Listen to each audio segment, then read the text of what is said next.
महाराष्ट्र राज्य वीज कर्मचारी अभियंते अधिकारी संघटना संयुक्त कृती समितीच्या वतीने विविध मागण्यांसाठी नांदेड शहरातील साठे चौक येथील परिमंडळ कार्यालयासमोर द्वारसभा संपन्न। नांदेड शहरातील साठे चौक येथील परिमंडळ कार्यालयासमोर विविध मागण्यांसाठी दिनांक 19 सप्टेंबर 2024 रोजी द्वारसभा संपन्न झाली।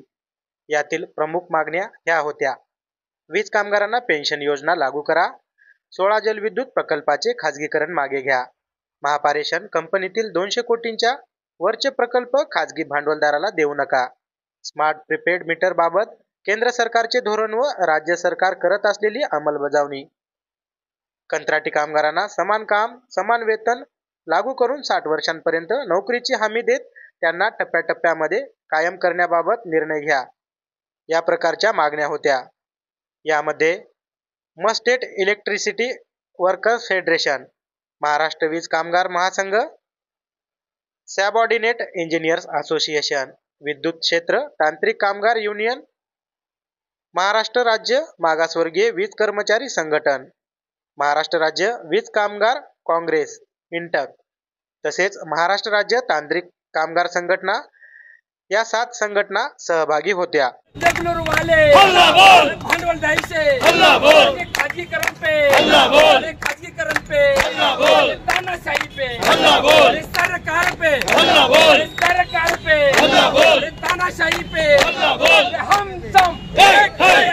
शासनाला इशारा असा द्यायचा आहे की मागच्या अनेक वर्षांपासून महावितरण, महापारेषण, महानिर्मिती या तिन्ही कंपन्यांमध्ये खाजगीकरणाचा घाट घातला चाललाय। कोणतं ना कोणतं कारण काढून आता स्मार्ट मीटरची योजना आली, खाजगी माणसाच्या घशामध्ये एवढे मोठे संपत्ती घालण्याचा डाव चालू आहे, हायड्रो पॉवर स्टेशनचं प्रायव्हेटायझेशनचं काम चालू आहे, प्रत्येक ठिकाणी कंत्राटी मजुरांचा प्रश्न खूप मोठा आहे। आमच्याकडे 42,000ची संख्या कंत्राटी कामगारांची संख्या झालेली आहे, कायम कामगारांची पदं कमी होत आहेत, आरक्षण कमी होत आहे, असे अनेक विषय आहेत। या खाजगीकरणाच्या आडून ह्या सगळ्या गोष्टीचा सरकार डाव रचत आहे आणि आमच्या कामगार संघटना 7 संघटना याच्यामध्ये प्रामुख्याने सहभागी आहेत। आमची खूप मोठी शक्ती आहे। सरकारला का कळत नाही? मागच्या अनेक वर्षांपासून आमची मागणी चालू आहे की अंतर्गत सुधारणा करा, अंतर्गत सुधारणेसाठी आमचे कर्मचारी तयार आहेत, पण सरकार मात्र खाजगीकरणाच्या पाठीमागे लागू आहे। अरे जी गोष्ट आहे ती सुधारवता येत नसेल तुम्हाला तर तुम्ही काय काम करायले? मग आम्ही सुधारतो म्हणून सांगतोय ना। सगळ्या कर्मचारी संघटना सांगतात की अंतर्गत सुधारणा करा, आम्ही तुमच्या सोबत आहेत, सरकार सोबत आहेत, पॉलिसी सोबत आहेत, तुम्ही आम्हाला सांगा काय काम करायचं आहे ते। आपले कर्मचारी सक्षम नव्हते का? 1960 ला विद्युत मंडळ स्थापन झालं, त्या दिवशी रोवलेला खांब अजूनही तसाच उभा आहे आणि परवा कंत्राटदारांनी जे खांब रोवले ते दरवर्षी पडतात। दरवर्षी तुम्ही नवीन बजेट काढता, हजारो कोटी रुपये तुम्ही आतापर्यंत पाण्यात घातले। सरकार बदललं की मीटर बदला, सरकार बदललं की योजना बदला, सरकार बदललं की कॉन्ट्रॅक्टर बदला, सरकार बदललं की नवीन एजन्सी आणा। अरे काय चालू आहे? आमच्या प्रमुख मागण्यासाठी मागे 13 सप्टेंबरला सुद्धा अशी द्वारसभा झालेली आहे आणि त्यानंतर आज 19 सप्टेंबरला सुद्धा द्वारसभा आहे। आमच्या ह्या 7 संघटना कुठल्याही आर्थिक बाबीची याच्यामध्ये आमच्या संघटनांची कर्मचाऱ्यांची मागणी नाहीये।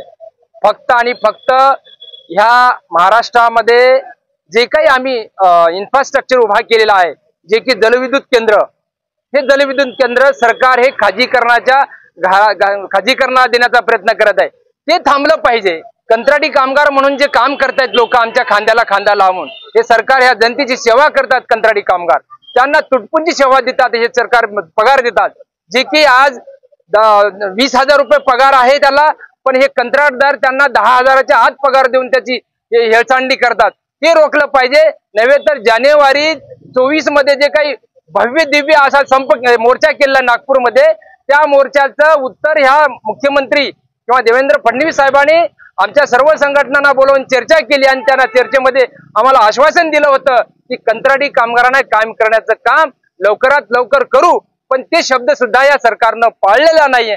म्हणून आम्हाला पुन्हा एकदा हा मुद्दा घ्यावा लागला आणि या सरकारला विनंती आहे की या कंत्राटी कामगारांना कायम करण्याचं काम करावं। कंत्राटी कामगारांना 60 वर्ष वयापर्यंत त्यांना रोजगाराची आणि कामाची हमी दिली पाहिजे। महत्वाची प्रमुख मागणी म्हणजे तिन्ही कंपन्यातल्या कर्मचाऱ्यांना पेन्शन लागू झाली पाहिजे। आज आमच्या संघटनेतर्फे आम्हाला आदेश देण्यात आले की या कृती समिती सोबत आपली महाराष्ट्र राज्य मागासवर्गीय विद्युत कर्मचारी संघटना सुद्धा त्यामध्ये सामील झालेली आहे आणि आता ही कृती समिती 7 संघटनांची मिळून काम करणार आहे।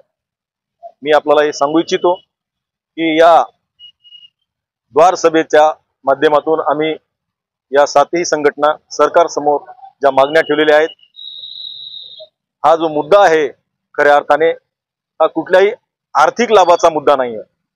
कुठल्याही कर्मचाऱ्याच्या बाबतीमध्ये आर्थिक लाभ मिळावा असा हेतू नाही आहे. हा खरा मुद्दा आहे आमच्या अस्तित्वाचा. सरकारमध्ये प्रत्येक काम करणाऱ्या अधिकारी कर्मचाऱ्याच्या अस्तित्वाचा मुद्दा आहे. कारण ही कंपनी आणि कंपनीच्या अगोदर जेव्हा महाराष्ट्र राज्य विद्युत मंडळ होतं, हे शासनाचं सेवाभावी अंग होतं आणि सरकारचा एक भाग होतं. त्यानंतर कंपन्या झाल्या. आजही सरकारच्या माध्यमातून या तीनही कंपन्या कार्यरत असताना फार मोठ्या प्रमाणामध्ये जी संपत्ती कंपन्यांच्या मालकीची आहे, त्या संपत्तीवर डोळा आता सरकारचा आहे आणि ती संपत्ती खाजगीकरणाच्या माध्यमातून धनाढ्य लोकांच्या खिशामध्ये घालणे आणि संपूर्ण या कर्मचाऱ्याला नेस्तनाभूत करणे, त्यांचं अस्तित्व संपवणे हा त्यांचा हेतू आहे. मी आपल्याला सांगू इच्छितो की या तीनही कंपन्यांमध्ये जेवढे अधिकारी आणि कर्मचारी कार्यरत आहेत, त्याच्यापैकी मागासवर्गीय म्हणून काम करणारे कर्मचारी 35% बॅकलॉग आजही रिकामा आहे आणि तो तसाच ताटकळत ठेवणे आणि पुढे हे सगळं प्रकरण खाजगीकरणाच्या खिशात घालून संपूर्ण आरक्षण संपवणे हा जो सरकारचा हेतू आहे, त्या विरोधात महाराष्ट्र राज्य विद्युत कर्मचारी संघटन या सर्व कृती समिती सोबत आलेला आहे. कंत्राटदारांचा मुद्दा आहे. सर्व कंत्राटदारांचं अस्तित्व केवळ 10-15 हजारावर ते काम करत आहेत आणि सर्वात चांगलं काम ते करत असताना समान वेतन त्यांना मिळत नाही, त्यांचाही मुद्दा आहे. राज्य सरकारच्या कर्मचाऱ्याप्रमाणे आमच्या सर्वच्या सर्व कर्मचाऱ्यांना जुनी पेन्शन लागू झाली पाहिजे.